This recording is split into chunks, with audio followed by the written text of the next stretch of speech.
we talk about a Hindu, one of my favorite definitions I found is hinsayaha duryate yasya hridayam iti sa Hindu, which means Hindu is that who by their heart, not this heart but this intellectual heart in the Brahmachakra, is far from violence. That person is defined as a Hindu.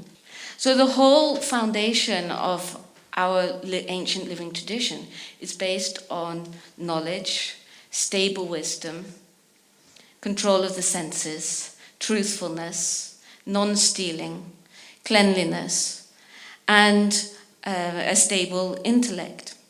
We have a certain number of breaths in life, and no matter how much money we might have or how much facilities we might have, we'll never have enough money to buy a single breath.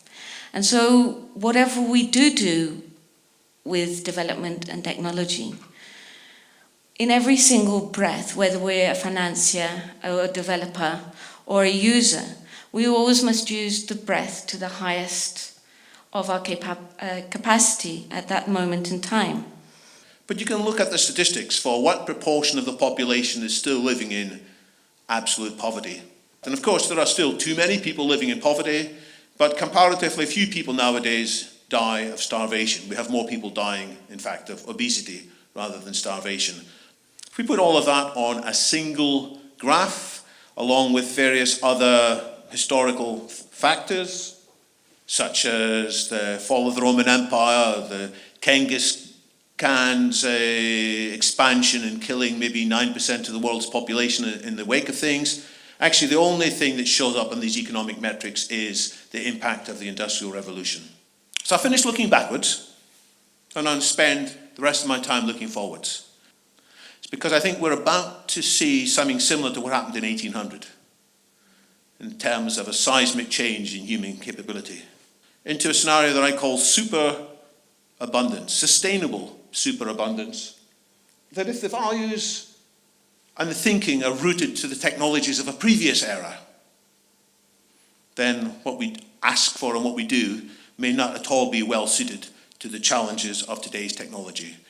I listened to the Chancellor of the Exchequer, Philip Hammond, saying, maybe blockchain can solve the problems of the Irish border. And I thought, my goodness, this is just the tip of the iceberg of the naivety of modern leaders in not understanding technology's real capabilities in that. I think the world will be determined, whether we're successful or not, by how good our education is, and right at the bottom is politics. If our politics continues to be as bad and as dysfunctional as it is now, it's going to increase the chance that we're going to end up in a social collapse rather than a sustainable superabundance.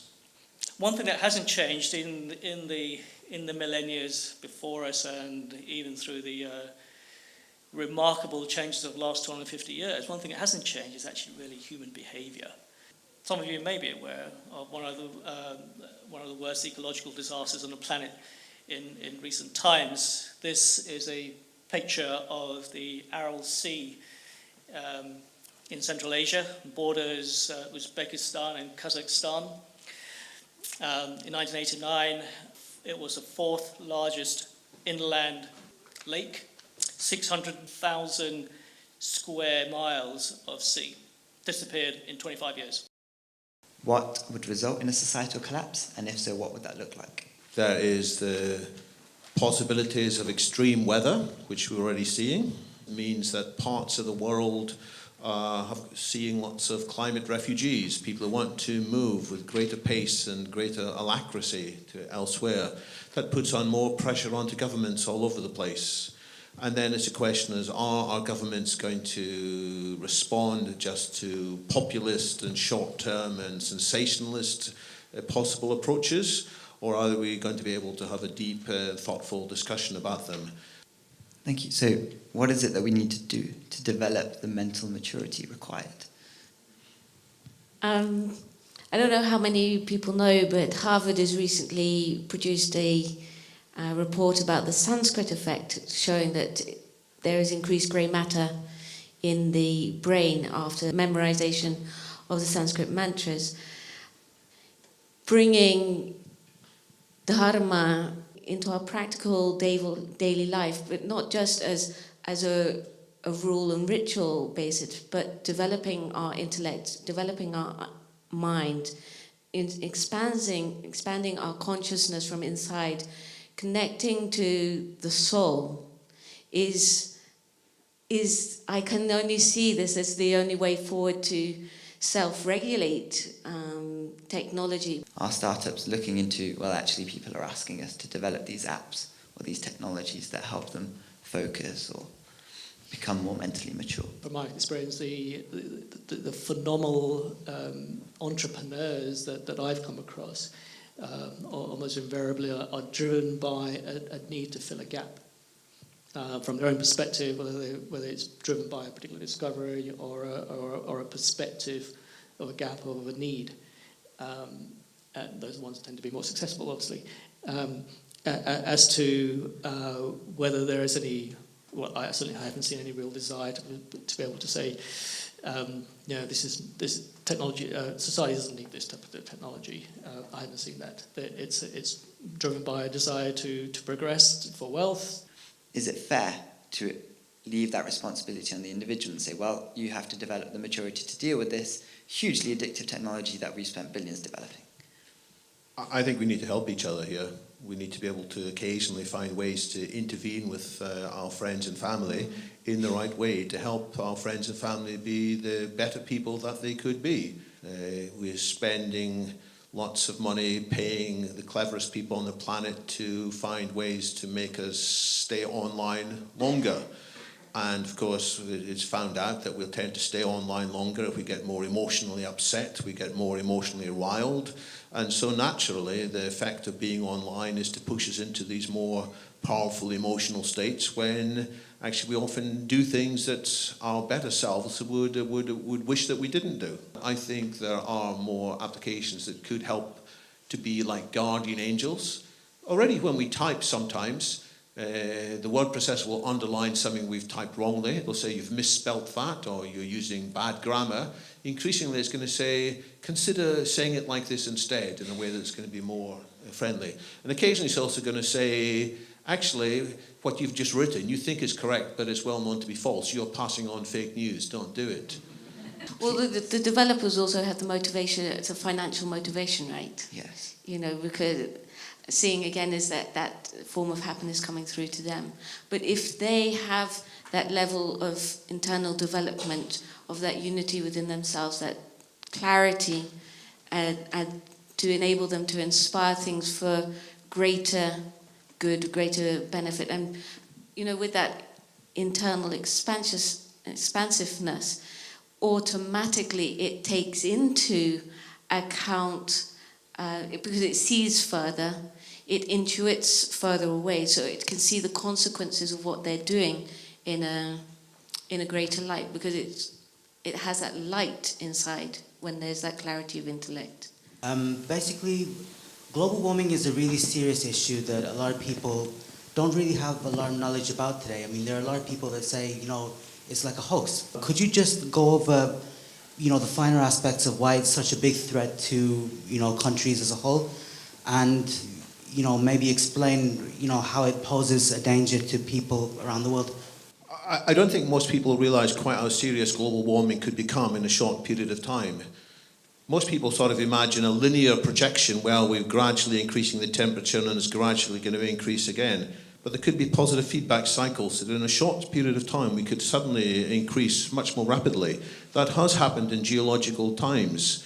There was a time more than 200 million years ago when in a short period of time the global temperature went up about 10 degrees and something like 3/4 of all species on the planet went extinct. It's not entirely sure what caused that, but one of the front-running ideas is that the temperature just reached a certain tipping point, and then greenhouse gases, which were stored deep in the tundra or in the seabed, got melted and into the atmosphere, and very quickly it got faster and faster, the speed. I think there are scenarios, we don't know how likely they are, but there are scenarios in which we could have a much faster plunge. We could get the Gulf Stream being knocked out of order or the jet stream being knocked out of order. But we need to plan ahead sensibly. Just like if you were told there's a 10% chance that your aeroplane's going to fall out of the sky mid-Atlantic, you won't say, that's okay, I quite fancy my chances 9 out of 10. You won't get on that plane. So we need to have that kind of analysis. But I think the first part of the question was very good too, which is why are people misled by this? And we have to realise there are very powerful forces, at least, to prevent a clear thinking about this. The first one of these is commercial forces.